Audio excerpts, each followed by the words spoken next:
देखिए, डॉक्टर्स की जरूरत कितनी ज्यादा है अस्पतालों में वो आप समझ सकते हैं, और स्पेशलिस्ट को पोस्ट नहीं किया जा रहा और बहाना बनाया जा रहा है कि मुख्यमंत्री नहीं है इसलिए एनसीसीएसए की मीटिंग नहीं हो रही। हमारी मेडिकल कॉलेज की बच्चियों के साथ मोलेस्टेशन हुआ, सेक्सुअल हैरेसमेंट हुआ और एक्शन नहीं लिया गया ये कह के कि एनसीसीएसए की मीटिंग नहीं हुई।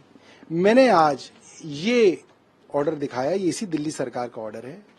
पीडब्ल्यूडी विभाग में अभी 16 अगस्त को कुछ दिनों पहले ही 7 अफसरों की पोस्टिंग की है ग्रुप ए के, और ये एक और दूसरा ऑर्डर है जिसके अंदर जून के अंदर 25 जून को 3 अफसरों के ट्रांसफर किए गए हैं। ये सारे ग्रुप ए के ऑफिसर हैं। तो जब आप ग्रुप ए के ऑफिसर्स की ट्रांसफर पोस्टिंग खुद कर रहे हो, बिना मुख्यमंत्री के कर रहे हो, और जब आप हेल्थ में स्पेशलिस्ट देने हो तो आप बहानेबाजी बना रहे हो। अब आपके पास 2 ही रास्ते हैं, या तो एलजी साहब माफी मांगे कि उनका दफ्तर गुमराह कर रहा है, या वो ये माने कि पीडब्ल्यूडी के जो प्रिंसिपल सेक्रेटरी हैं, जो उनके चहेते अफसर हैं अनवर आसू, वो गैरकानूनी काम कर रहे हैं तो उनको सस्पेंड किया जाए।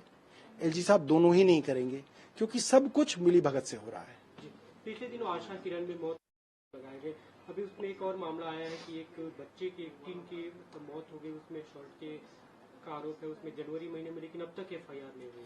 अब देखिए, कल की अखबार की खबर है कि एलजी साहब ईस्ट दिल्ली में डीडीए के स्पोर्ट्स कॉम्प्लेक्स में गए, किसी बात पे नाराज हो गए तो उस स्पोर्ट्स कॉम्प्लेक्स के एडमिनिस्ट्रेटर को सस्पेंड कर दिया। इस आशा किरण शेल्टर होम के अंदर 14 लोग मर गए, एक ये बच्चा आप और बता रहे हैं ये भी मर गया, और एलजी साहब उस एडमिनिस्ट्रेटर को अब तक सस्पेंड नहीं कर पाए।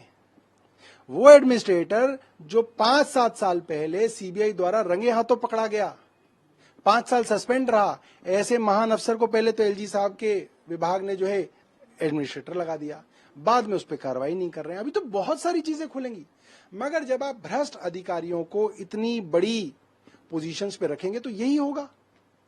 अभी खबर आ रही है कि तैयार है, और ये क्या आप लोगों से चर्चा की गई इसे लेकर के?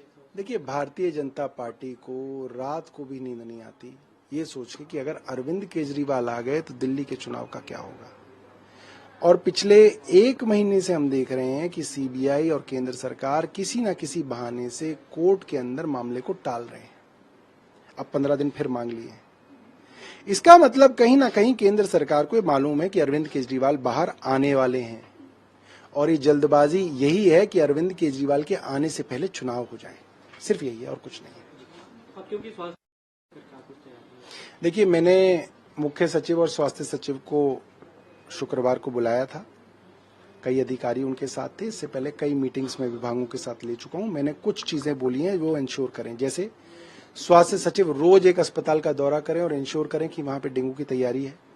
दूसरा, ये जो बच्चे हैं स्कूलों में जा रहे हैं सरकारी और प्राइवेट, ये आज भी हाफ पैंट और हाफ शर्ट में जा रहे हैं, ये पूरी आस्तीन की कमीज और पूरी पतलून पहन के जाएं, इनको बचाया जाए। मालखाने हैं पुलिस के, ट्रांसपोर्ट डिपार्टमेंट के, उसके अंदर एसडीएम डीएम्स की ड्यूटी लगाई जाए कि वहां पे ब्रीडिंग ना हो। इस तरीके की तमाम चीजें, और अवेयरनेस कैंपेन रेडियो पे चले, टीवी पे चले, अखबार पे चले, बस स्टैंड पे चले, मेट्रो में अनाउंसमेंट हो, मार्केट्स के अंदर अनाउंसमेंट हो। तमाम डायरेक्शंस मैंने करीब 1 महीने पहले दी हैं, और मैंने मुख्य सचिव को कहा है कि आप ये इंश्योर कीजिए कि स्वास्थ्य सचिव इन पार्टी छोड़ रहे हैं। मुझे लगता है कि इससे भारतीय राजनीति के अंदर एक नुकसान हो रहा है। क्या नुकसान हो रहा है उसको आप समझिए, कि अगर आप किसी को नई जिम्मेदारी दें और उसकी महत्वाकांक्षाएं इतनी बढ़ जाएं कि वो फिर पार्टी ही छोड़ दे, ये हमारे प्रजातंत्र के लिए कोई बहुत अच्छा जो है प्रेसिडेंस नहीं है। मुझे लगता है कि इससे ये होगा कि लोग एक दूसरे पे भरोसा करना कम करेंगे, और मेरा मानना यह है कि भारतीय जनता पार्टी इस तरीके के मामलों का फायदा उठाती है। कंगना रनौत ने बीजेपी ने अंततः उससे खुद को अलग कर लिया कि कंगना रनौत का निजी मत है, उन्हें ऑथराइज नहीं किया गया ऐसे मामलों के बयान देने के लिए।